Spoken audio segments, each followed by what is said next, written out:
So a question I have is, how do we bridge the gap? Trying to be that upstanding guy, according to men in the red pill community, gets you played. So he's trying to understand, how do we bridge the gap?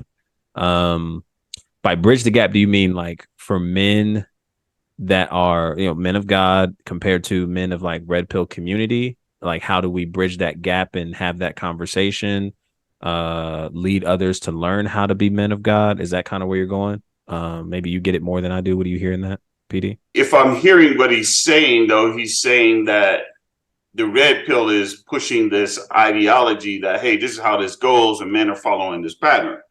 But then there's the man of God thing that looks somewhat, or comes across sometimes as soft, not manly, not, aggressive, not progressive in their way. And I would say this: it's always a safe bet to follow God's plan more than it is to follow man's plan.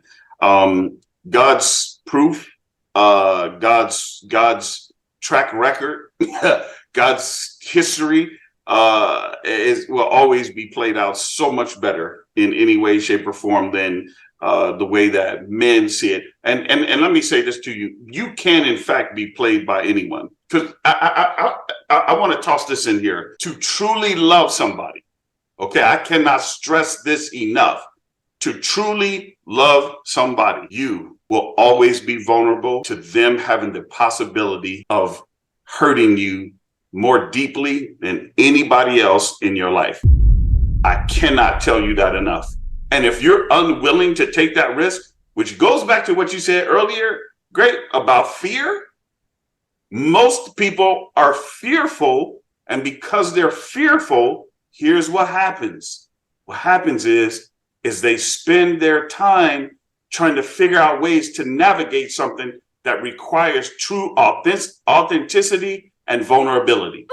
If you're not willing to be vulnerable and authentic in that space, I promise you, your relationship will never be real. I'm talking hard conversations. I'm talking being confronted with stuff that you say, that you do, having to change your mind, being extremely apologetic, being incredibly full of grace and mercy, and never saying, I'd rather be married than right. All these kind of things. If you don't want that, you cannot have a successful relationship. It's just not possible. Yeah, that's a beautiful thing. Keyshawn updated. Getting played means you end up trying to convince her that I'm trying to do it the right way, and she goes ghost. Yeah, see, I would look at this like that. I agree with 1,000% what you said, PD. That was perfect. And I do think that that's something that people have to come to understanding. And here's what creates, I'm not even trying to say the comfortability, although I do think that is possible and that's present. I think what creates the willingness to step into that space is Christ being our foundation. Like that just is. It just is, man. I just think that that's what gives us the capacity to say, I know what I am stepping into, and I know that I'm putting myself at risk of being crushed by somebody I'm giving access to in my life. And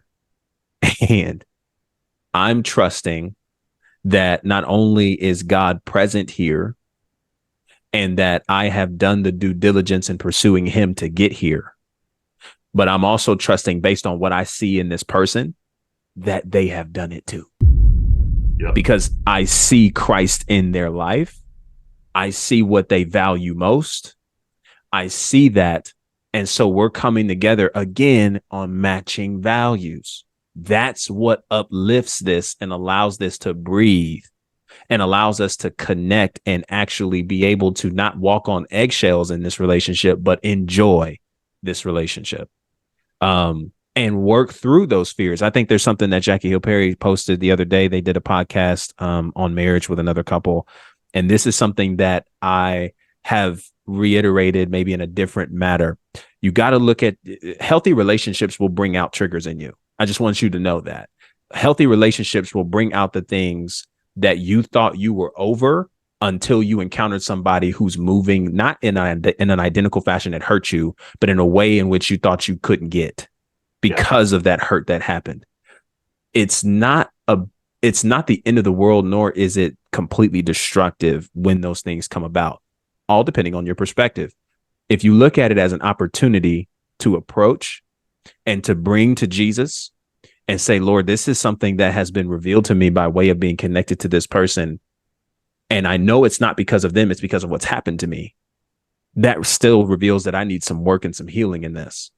And I don't think there's anything more comforting than knowing somebody isn't going to leave you because such things abruptly showed up, but they're willing to work with it, and they're willing to work with you through it. That says a lot about that individual's character and love and willingness and patience and presence. And the only way you're going to be able to find out if somebody is really about that, I'd hate to tell you it like this, but it kind of is. You got to step into that space with them. You got to step into that space with them. You really won't know until you step into it. And that can be so scary. And I understand that. But if you really believe in that you've done the homework and you've done the work and you've investigated and you have brought it to prayer, you have really come to God about these things, why would you allow fear to keep you away from something that could literally be a transformative piece to your life, being connected to this person and doing kingdom work with this person for the rest of your life? So anyway, to the question, Keyshawn, I would say, to bridge the gap, man, I think the best way, man, is to live it. I really do. In all cases and in scenarios, the best way is to live it. People will be able to see just how authentic and genuine the relationships you carry have and are. And it'll be something that over time that'll just rock their world. And it'll be like, bro, I've never seen a love, a relationship, a connection like this. How did you get it? And it opens up those conversations. I will say this. I definitely don't think that we do ourselves the greatest service. As much as we will address red pill, we will talk about red pill, and we will come at it. And it's something that I'm being more mindful of myself in this space, is to just not make it all about proving them wrong and proving their positions wrong. Because I'm being honest, man, like these people are coming from hurt places themselves. And so we want to be willing to be able to deal with that and address that in a loving way, not with the purpose of like, bro, you're wrong and you're dumb and just dunking on them. Cause like that doesn't change anything. You know, even if we were to pull up all the stats and statistics, all the marital statistics, that's cool to know. And that's good to know. And that's good information. But to do all that for what? You know what I mean? Like to prove a point, and, you know, in the process of trying to prove that point, you're crushing them even more. I just don't think that is the move. I think what's more beneficial is just, you know, again, sitting down and having conversations with these people, and being loving and being an example in front of them, because I think that will always speak the most volume. So, you know, bridging the gap is just becoming the man that God has called you to be, even in the spaces and areas of life that seem mundane, repetitive, and like you're not going anywhere. I promise you those things, and something that I'm consistently reminding myself of every day is that stuff matters. It compounds, and it's going to open up doors for you, man. But you got to be willing to just keep going in that direction. So I would say that's how you bridge the gap. I don't think you do it by making fun of them. I don't think you do it by stitching videos and calling them stupid. I don't think you win anything there. You get a lot of likes, some comments. I just don't think you win anything there. And I think that goes for anywhere, man. People of opposite religions, people who reject Jesus, people who are nasty to people of the faith. Like, I just don't think you win. Like we see this in the text. It's so crazy how Stephen, who is the first deacon of the church in Acts, is literally getting stoned and preaches. He's preaching and is getting stoned. You know, when you think of individuals who were arrested and thrown in synagogues after they were told to stop, and they didn't go crazy and lash out on them and turn up on them, they just kept presenting the message. You know, they were jumped out of cities and got up and rejoiced because they were getting jumped out of cities. I just think with this love, man, it transforms you before you're ever put in a position to be a piece of the transformation of other lives. It's going to do work on you. And so you just got to be willing to address that yourself. And if somebody rejects you, man, I love how Dion kind of put it. that I think it was really well. Like if somebody rejects you for you putting your foot down and being like, nah, we're going to do things the right way, they weren't for you anyway. And I think that's something that we should think about and be like, what did I see in them that made me feel like they were the one or they were the right one for me?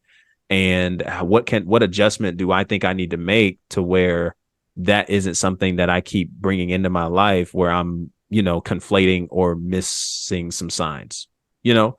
So if somebody gets mad at you for that, man, heck no, they can kick rocks. Because again, my life is catering to serving God.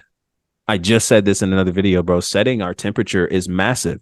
When I allow my character to be dictated by God, I am not going to be concerned about whether or not somebody gives back to me what I give to them. That's just a whole nother level. I'm so serious.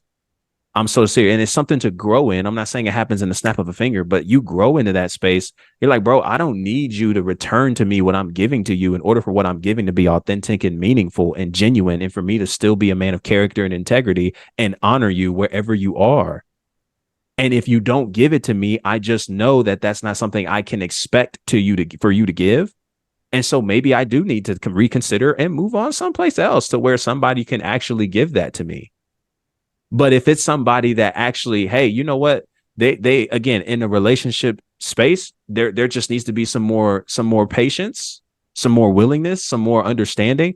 I see where you are, and I definitely see that this is something God is a part of. There's just some things that you're working through. My thought is, why not wait? Why not be patient? Why not allow that to do work on you and go through the process and the journey of it?